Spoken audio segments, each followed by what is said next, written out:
me introduce you to our amazing panelists. We've got Andrew Saidy, who's the Vice President of Global Talent at Ubisoft. We've got Julie Asselin, who's the Chief Marketing Officer at 365 Talents. Ben Higgins, who's the Managing Director, Head of HR UK and Ireland at Société Générale. We've got Ina Gantcheva, who's the Principal of Human Capital at Deloitte Consulting. And last but certainly not least, we've got Loic Michel, who's the co-founder and CEO at 365 Talents. Welcome, everyone. That was quite a deep breath I had to take there to introduce. I barely made it through. I barely made it through there as well. I was going to take a deeper breath next time. I wanted to start off by talking about, what is a talent marketplace, but rather than us going through the definition, I think it'd be cool to hear from one of our panelists, Ben, yourself, and to talk about your personal journey, one in obviously leading the internal talent marketplace, but also how it's kind of benefited your own career. Would you mind kicking us off and sharing your story? Yeah, absolutely. So hello to everyone, and thank you very much again to Chris and the team for the invite today. So basically, as you said, I'm now MD and Head of HR at SocGen, but I've been with the group actually for 18 years. And in that time, I've experienced internal mobility myself. So I've gone through the internal mobility marketplace. In fact, I've been through it quite a few times, 6 times in total. So over 18 years, on average, I've been in a role, different role every 3 years. And I guess really what I thought I would, in answer to your question, come up with sort of, for me, what are the 3 things that have really stick in my mind as to what did I do to make the move successful, but also from my perspective on the HR side, where do I see people in the business maximizing the opportunity for internal mobility in terms of what are the sort of qualities they turn on to be able to get the best possible chance. So for me, first point I would highlight would be that apart from clearly you have to work hard, but I think what this is about is carefully making sure that that your key stakeholders, and not just your key stakeholders, but the people who are the sort of key influencers, are aware of what you do. And one thing I'm really passionate about here is that it should be about what you do, but also always take the opportunity to give credit to others who are, supporting you, or you're working with a team, because I think that we all know that when it comes to internal mobility and internal talent, it's the broader network that wants to comment on whether you are suitable or not for a new role. So I would say that sort of making sure that you're visible and that you're also giving visibility to others is a key quality. I think secondly, and it's something I did back in 2009, is to take risks. Take risks with your career and also consider lateral moves. And I think that often in internal mobility, there's always a view about going vertically. But I think that sometimes there's a big benefit to moving laterally and seeing roles from different optics. And then finally, and this is an obvious one, but it's something that, again, I see bearing fruit each and every time, is on your network. So not only building a network and getting to know the key influences, back to that point again, but then nurturing that network to make sure it works, for best effect for you. So I think I'm giving that answer based on my own experience as a leader and what I see working best in the business, but also my own experience as an employee and what's benefited me. Love that. I'm going to be quiet and let our panelists jump in, but thanks for kicking us off, Ben.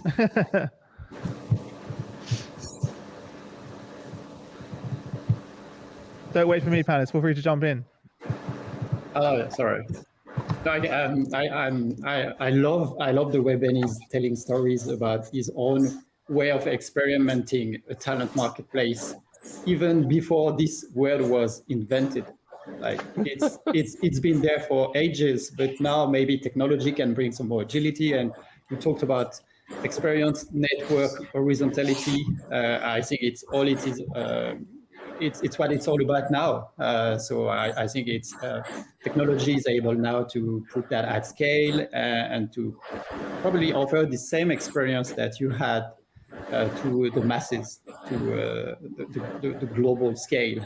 So I think that's what it is. And talking about experiencing an internal talent marketplace or a talent marketplace approach, I could share that at 365 Talents we are a talent marketplace of its own. We are a small company so far, but 80 around people, lots of internal mobility, trying to push that to the maximum extent at our scale. So drinking our own champagne, basically. I love the way you said drinking our own champagne. Andrew, why is it such a priority for companies to provide the ROI for their ITMs, and how can they do it effectively? Sure. Thanks, Chris, and thanks for having me. I'm very happy to be here.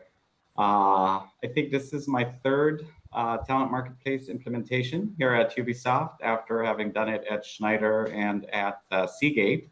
And in all these three experiences, what was most important is to share the return on investment. Now, you ask me why, because it's an investment. It's such a large investment. And I'm not only talking about money, but I'm talking about investment in people, in change management, investment in shifting the culture, and investment in our organizations. So in order to do that, companies have limited resources, more so now with inflation and recession, and we need to do more with less. So obviously every organization is asked before implementing a talent marketplace, what is the return on investment from this internal talent marketplace? Now, some of the things we can look at is around cost savings, because obviously an internal talent marketplace helps companies reduce external hiring, have more internal hiring agility, but it's also something that you can quantify differently with employee engagement, enhanced workforce agility. So there is quite a lot of return on investment that companies need to look at, and it's important to look at. Now, to answer your second question is how do we do that?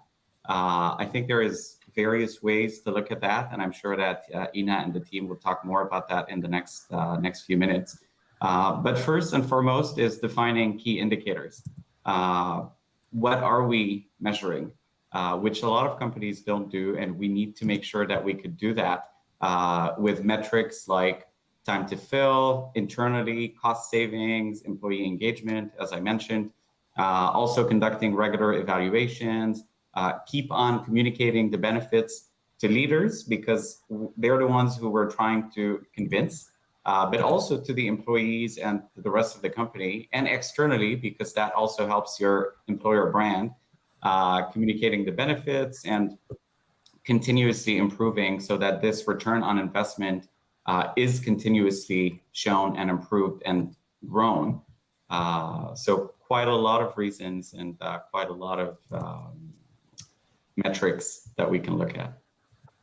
Andrea, I want to jump in. First of all, I want to say impressive that you've been 3 times through the journey and you haven't given up, which I think is wonderful, for all of us to hear.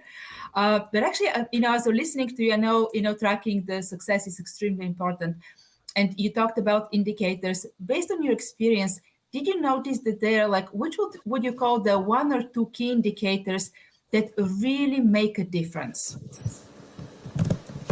Sure, thanks, Ina. Well, for me, first is around the time to hire internally, because that's one of the biggest return on investments on an internal talent marketplace. It takes a long time, especially here in Europe, to hire someone externally between the notice period and making an offer and starting the process and making an offer and having someone join. In some cases, this takes a year, whereas internally, this is something that could take you a few weeks in companies that are more agile. So I think this is one indicator that is very important, the time to fill internally. Another indicator that is very important is around engagement. A few years ago, about 6 years ago, when we started this study at Schneider, I don't remember the exact numbers, but 1% increase on engagement increased our revenues at Schneider, or was projected to increase our revenues by millions and millions of dollars. And the talent marketplace has a direct impact on employee engagement, because if someone knows that they have a career path within the company, they are engaged, they're happy, they want to stay. And what else? So definitely the time to fill, definitely the engagement, and I'm thinking of something else, and the cost of savings, because every time that you can retain someone, you save money. Attrition has a huge cost. It has a cost of recruitment. It has a cost of losing knowledge. It has huge costs. So every time that you can retain someone within your company, that is a metric that you should be looking at. Yeah. I'm probably forgetting some others that you're going to help me with. I actually want to ask about too, because I've also, have been tracking and having conversations about it. And the one that sometimes comes up, not too frequently, is about productivity. Do we tie, talent marketplace to productivity? But also another even more interesting aspect, I think, for us is, can we also tie it to well-being? The well-being, the sustainability of work, completely different type of experience. Mm-hmm. What's your impression? What you see, in the conversations that you have in the business? I'm curious also others what you see in this space.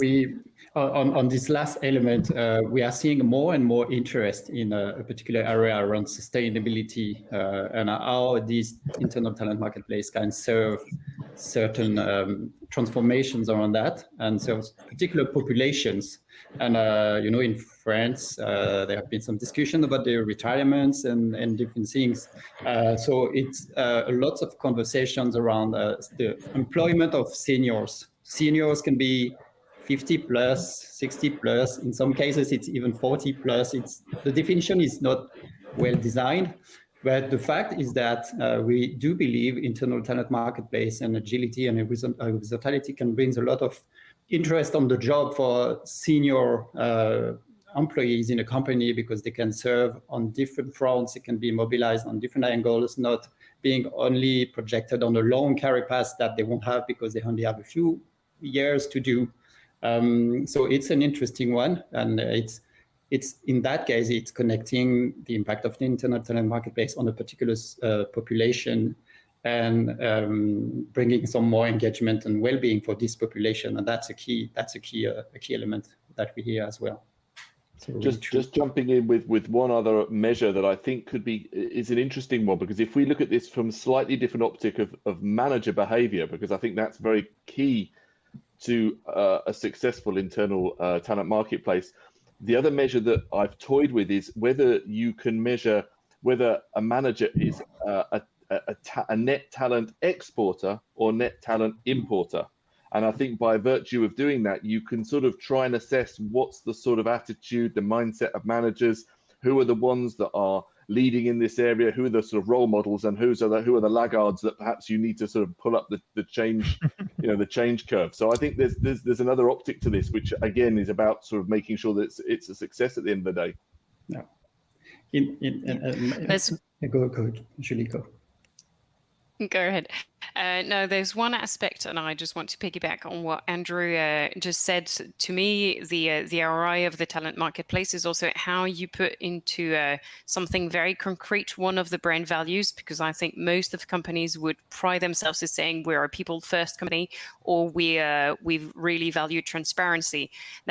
Those are words, but how you put those words into concrete examples, and that is a real take that the talent marketplace has, is you put transparency into a very concrete tool, and the same for carrying the brand value of sharing for the engagement, making sure you open up a world of possibilities to all employees and open up those frontiers between jobs. So all of these elements, there's obviously loads of quantitative KPIs you want to have, but the qualitative element of the brand values, the brand experience you can offer, and the experience you can give your employees is something. It's why I get into marketing and on things you cannot really put your finger on, but there is a brand value. It's exactly the same like TV ads. You know how many eyeballs got it, but what is the feeling? And those qualitative things are also something you need to put into your ROI calculations. So you have your KPIs, but there are some elements that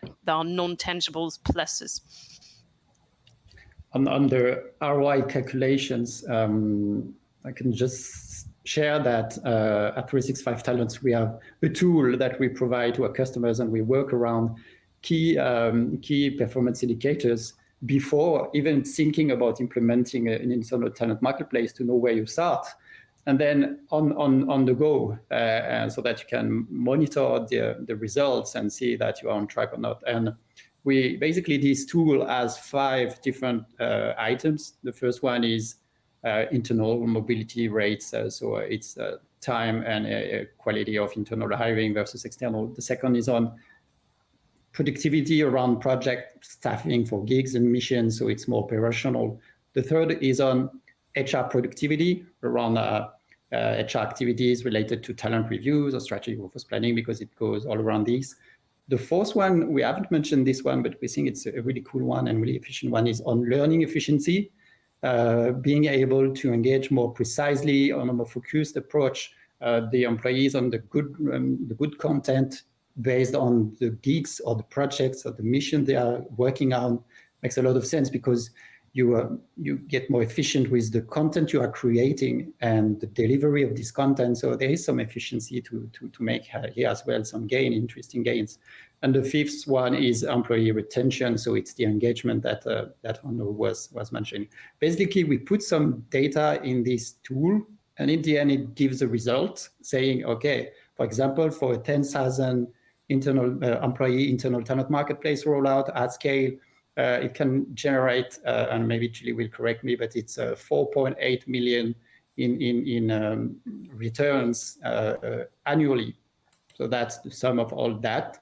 Happy to discuss that later on, not to get too technical or too figure oriented here. But that's a useful tool that we are helping our customers with. And how did you, in the chat, Andrew, someone asked, you've done this 3 times. I'm sure you've learned some hard lessons and made some mistakes along the way. What were some of the sort of key learnings you learned after 3 times of doing this? Sort of the top 3 things that people should think about when implementing this. I do want to jump into that. Sure. That's thanks, Chris. That's a great question. I think the biggest learning is leadership support. Do not embark on a talent marketplace transformation if you don't have 100% leadership support, that the business understands what this transformation is, what does it entail, how much work and effort is it going to take, the cultural shifts, and they're fully ready to support you. And that's something that I was, very happy to have, and it was fundamental, whether at Schneider or Seagate or now at Ubisoft, that we have leadership support in order to implement these changes. So that was lesson number 1. I've seen it fail in other organizations where there was no leadership support for these changes. The second one is choosing your technology or vendor wisely. There are plenty of shiny objects out there.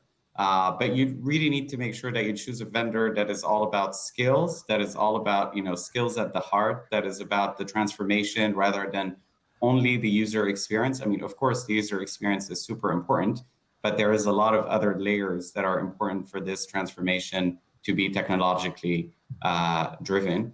And the third piece is pretty much what we were discussing before, data, and data. Make sure that you prepare the data, that you monitor the data, that you have the KPIs ready, that you're doing all the fine tuning. And if you have these, 3 things together, it should work. So I'm generalizing, but this was the learning, that some of these things were not there, and then they were fixed, and then it worked. And we had like a hiccup here and a hiccup there, but at the end, it worked out.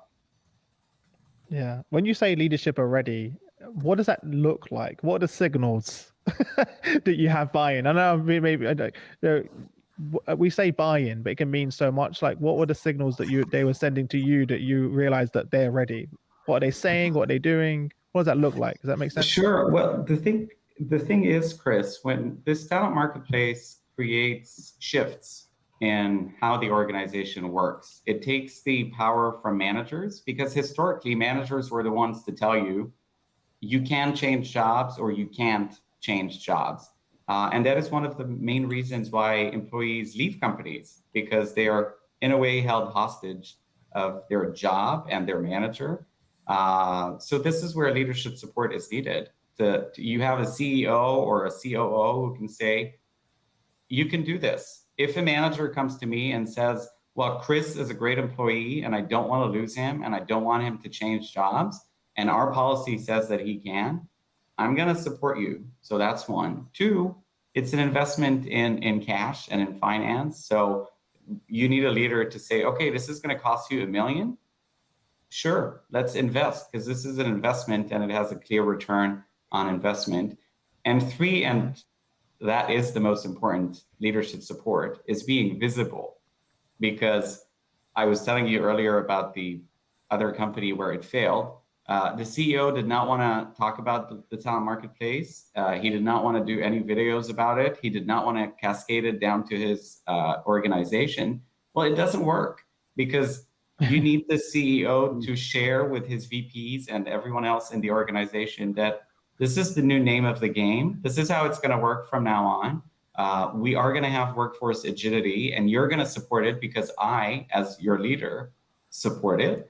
So a mix of visibility, financing, supporting the change management and whatnot. I don't know if Ina, I know you've, and Ben and the others, I know you've worked a lot on this as well. How else is leadership supporting? I want to call out, actually, Andrew, like almost like triple underscore about the leadership support. And the one thing I want to mention is that what we notice is that leadership support is something that is not a one time. Ask, involvement, engagement from the very beginning. Usually the idea, the vision, the concept is exciting, but it's really what I would call keeping leaders warm throughout the process and sharing with them the progress, how the vision is evolving, how the organization reacts, how HR is changing the kind of like the thinking, the language, the different elements, because that's where we see the biggest disconnect between leaders buying into a vision, and then 6 months, a year later, there's a little bit of disconnect of what happened, how it happened, why it's now. Leaders also change their roles. They move to different places. Sponsors, champions also evolve. So it is indeed a pretty complex, comprehensive is a better word probably to say, comprehensive change and engagement effort that is behind the scenes. And it doesn't have to be massive. It just has to be intentional and frequent. And I think that's what you called out right now. It's like keeping those stories and keeping those touch points visible. Yeah, I totally agree with you, Inga, and I think that there is there's a natural linkage here to sort of talent management as a broader topic, because if we, whether it be HR or management, is highlighting profiles to managers of people who are, exhibiting those skills where they've got a really strong potential in the organization as well as performance, we should be facilitating those discussions anyway around what do we do with those people in the future. That person's been in their job for 5 years. There's only a certain amount of more growth that person's going to experience. Where do we, what can we do with them next? What are the opportunities? And it naturally leads then to conversations with those people to say, look, what are you after? Is it an international move? Is it a lateral move? Are you looking to progress within the field that you're in?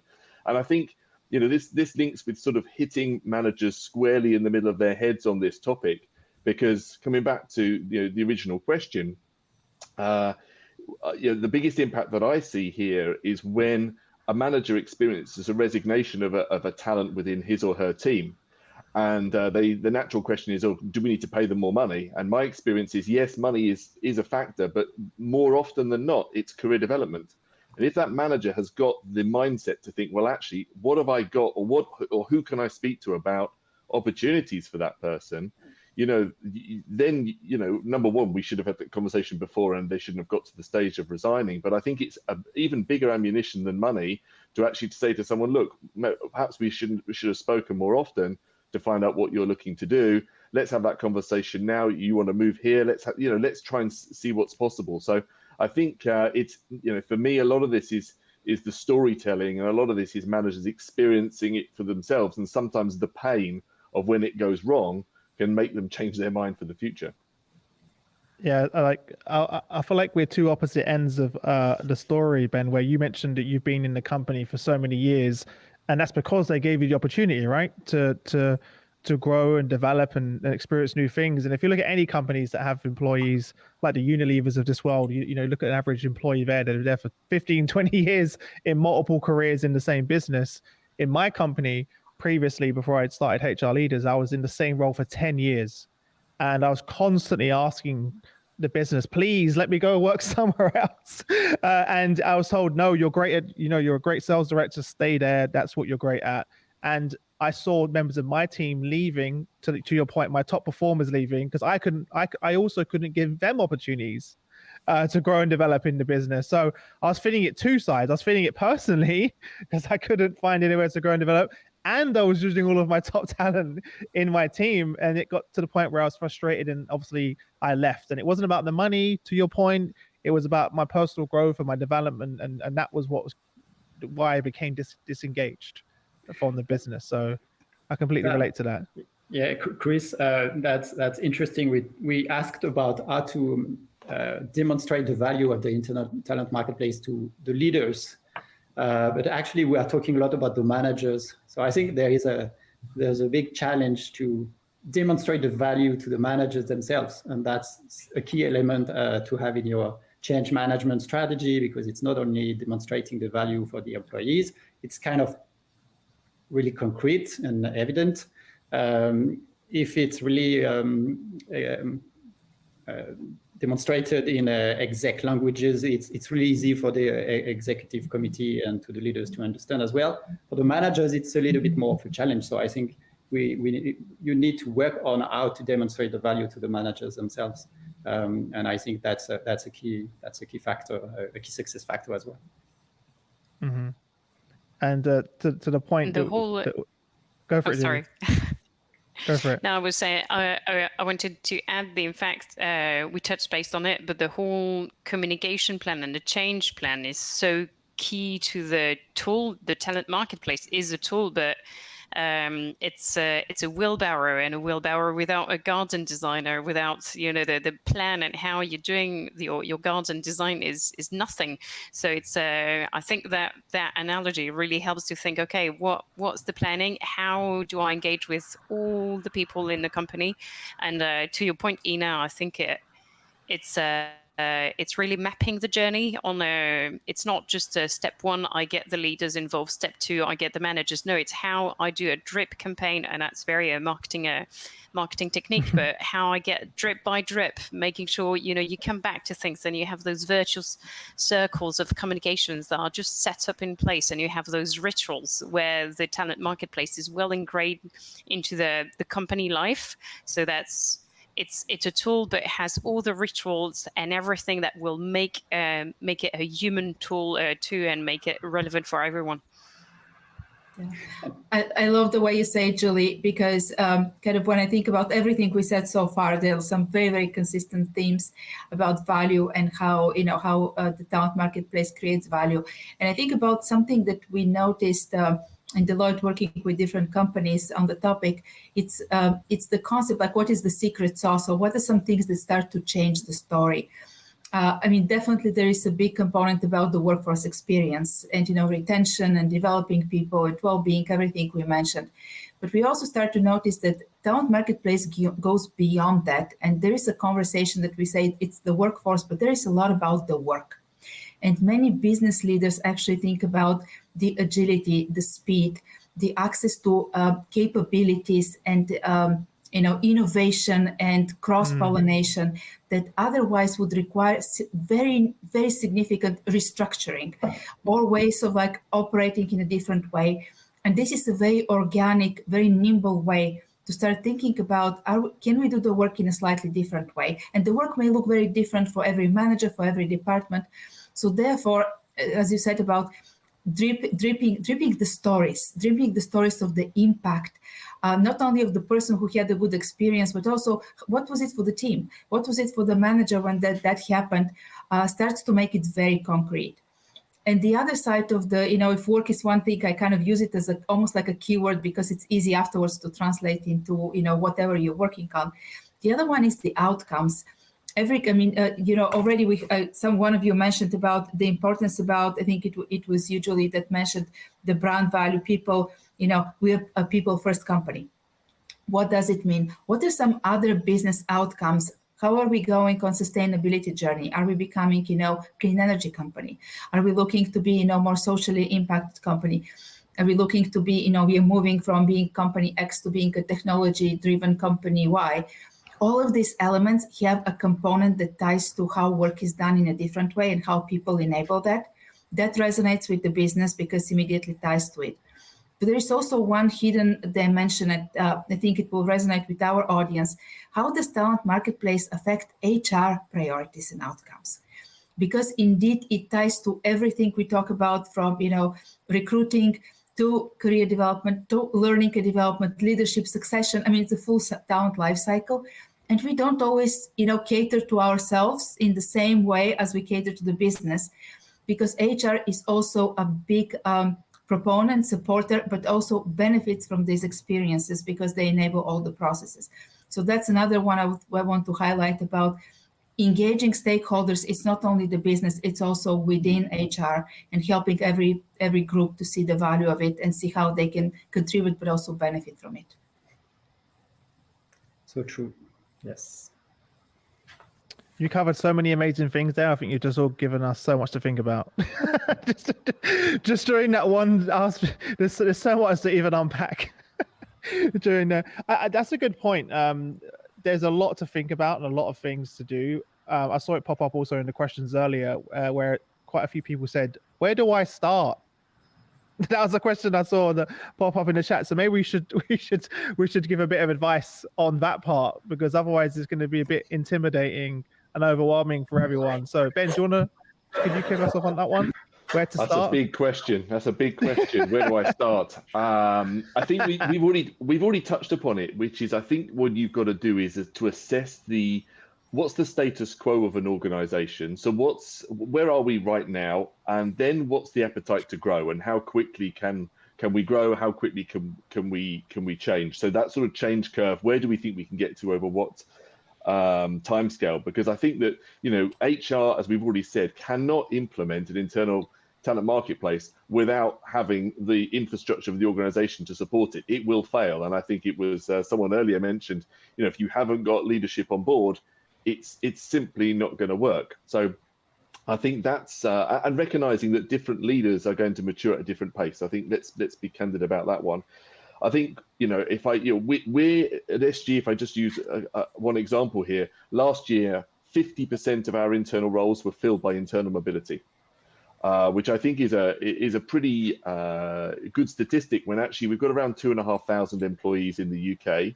And I think the reason I say why we've got that sort of number of employees is that you haven't got in that square pegs for square holes, because naturally you're looking for people who might not be quite ready for a role or might not have the exact skill set for a role. And I constantly say this to people internally is, I think we need to get into a mindset, and that's not just within my company, but I think as an industry, as in the world we're all here today to talk about, is thinking about people who are square pegs in round holes.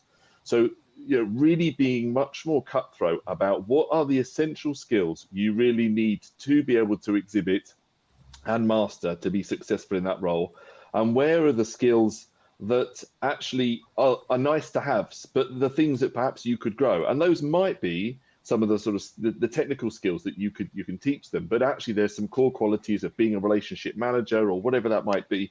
And this is where we work with Loic and Julie on their tool to be able to decipher which are the essential skills and which are the nice to haves. And I think that's the part I would say, coming back to the mindset and the culture. If we've got a firm that isn't square peg, square hole, and is willing to look slightly differently at internal talent, I think that's, for me, probably the starting point.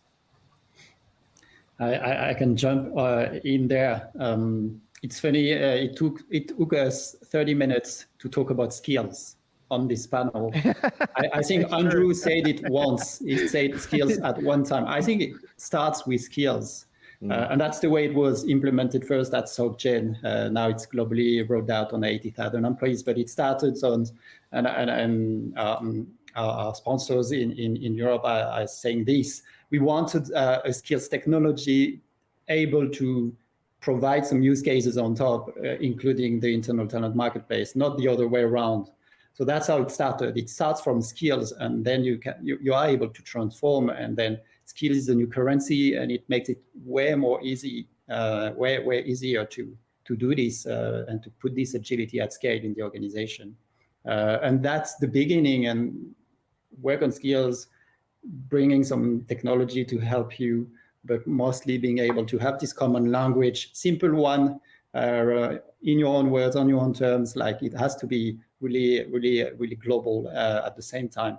And once you have that, then you can go step by step. And if your challenge and your target is on internal mobility, then you need to track this journey and see where it goes. And Ben is telling the story about the SocGen in the UK with the 50% internal mobility rate, and globally at SocGen, the whole talent mobility funnel is this one. It's in 2022, it's 1,000+ job openings, interactions with the employees, 13,000 positive interactions saying, okay, it looks interesting, I want to do this, and 5,000 actually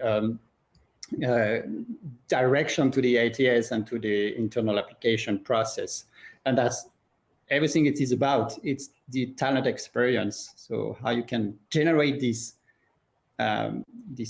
transformation and let the people be more engaged and interested in new opportunities that they haven't even considered before. And how can you do that? By leveraging their skills, and only, I would say, their skills and their interest and other factors, but skills is the core element there in the recipe. And to start, either just to complement everything, I think the real starting point for me is to take a picture of how does your company look like at the moment. What are the things you want to improve? In order to see improvement of something, you need to have that picture of day one. How is the company like?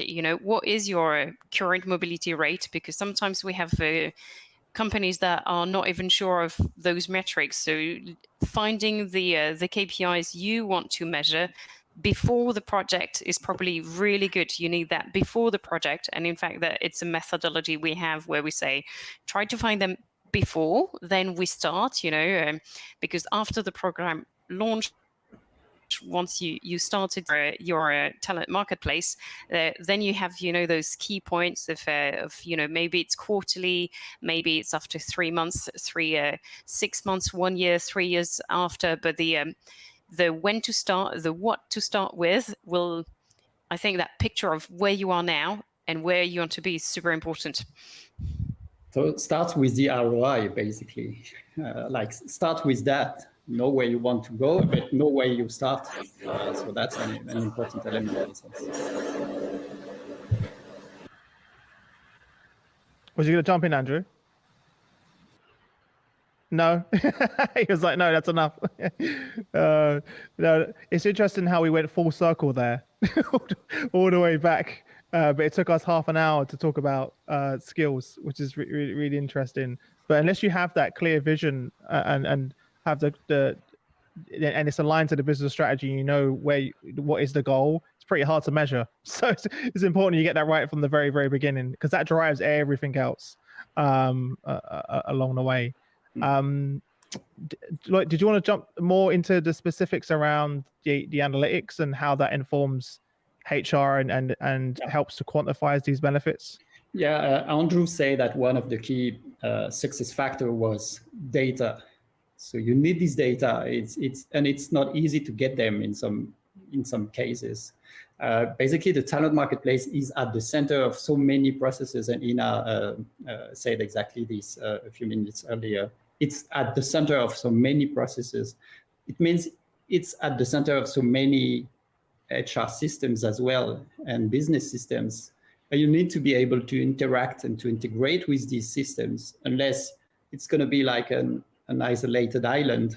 And then you will only have some data from this island and not from the whole archipelago and the other islands. So you need to connect the islands.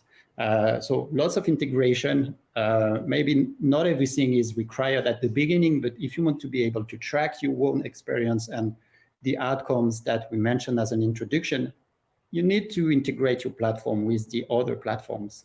And in a world where it's either a battle of, okay, I have a suite and I have everything in my suite, and on the other side, I have best of breeds.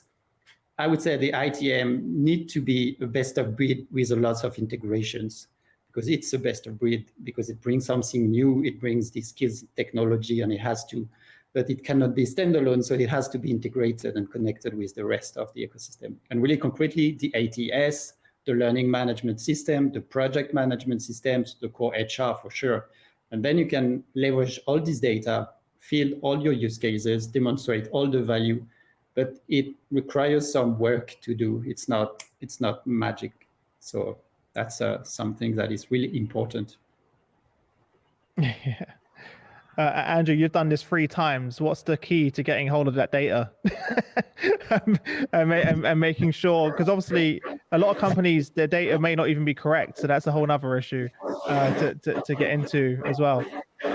Yeah, actually, Chris, I was going to start with that. The key is having clean data. What you see in various companies, and especially what Loic was saying with multiple systems and not necessarily one source of truth, you start getting data that is not very clean. So in order for that to work, you need to start with clean data. You need to start with consolidated data. And I loved what Loic shared around the importance of having integrations, the importance of having systems talking to one another and talking in the same way about the same data, so that you can leverage a whole ecosystem and best of breed, as Loic mentioned. So the best practices is make sure that you have clean data, make sure that the systems are interoperable, that they're talking the same language and they're talking to each other. And one last one is really the human part of the data.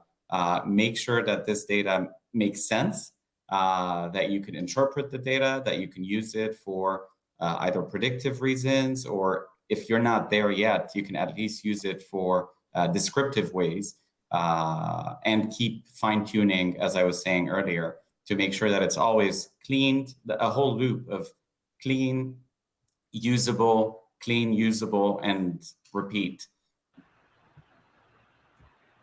It took, I talked about the talent mobility funnel at SocGen globally, the 100,000 job openings checked, 13,000+ answers on the job, 5,000 direction to the ATS to apply. It took us some time to get there. It's not like, okay, the platform is live, what are the results? No, to get this information and at that level requires some effort, not only technological, but with some technical skills on data analysis as well. So that's something you need to have in mind as well. And I know we talked, and I'm sure Julie can add something on that, but we talked a lot about data and metrics, and so it's really quantitative.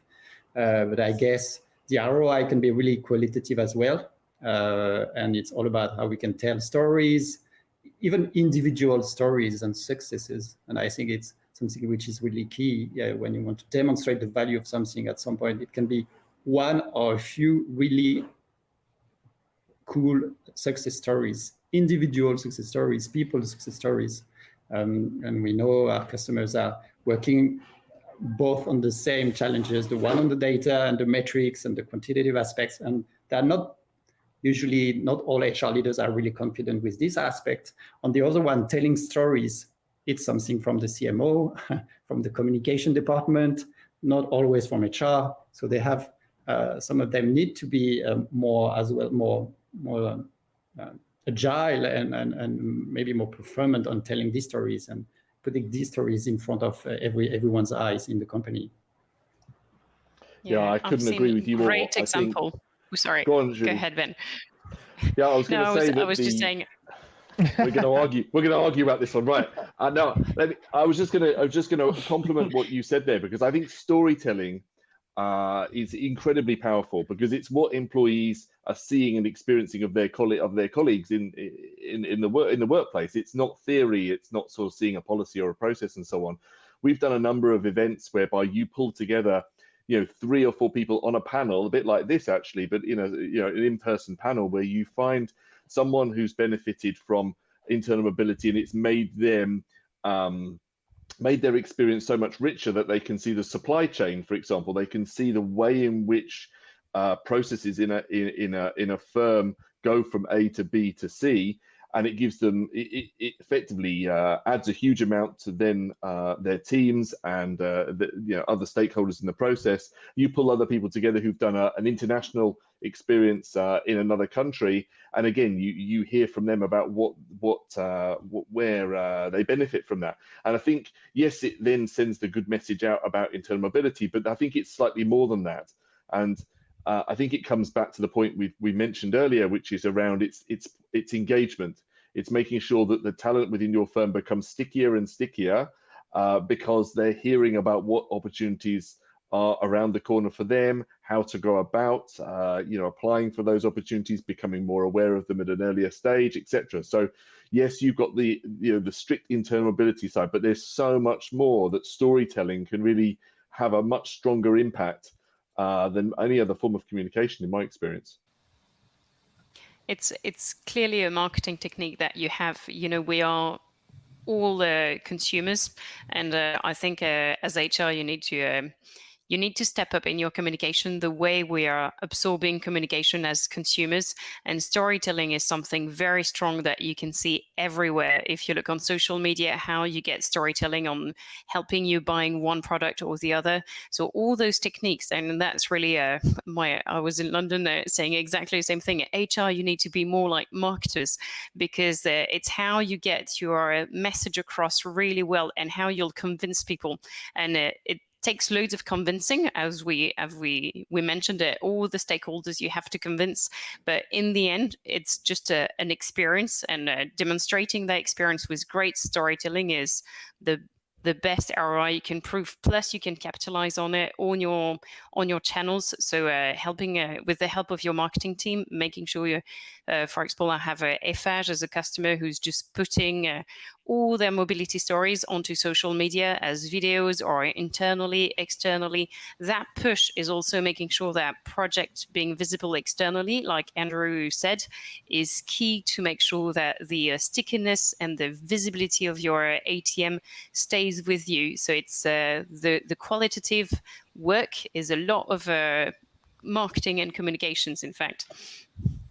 Yeah, Julie, I really like how you said the consumer grade experience, because it's one of my favorite phrases, because it really makes it very personal.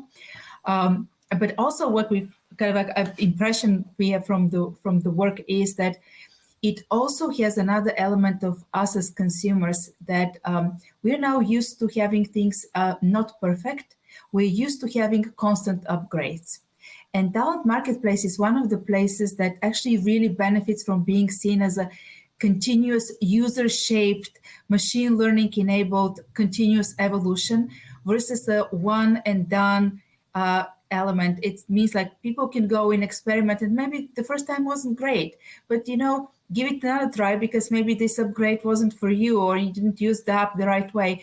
Kind of like, I feel like there is a need also to frame Talent Marketplace as a digital experience, and therefore ask the users to engage with it and help AI learn and play with it. I think we had a client in which the kind of like the hook for the campaign was help AI learn.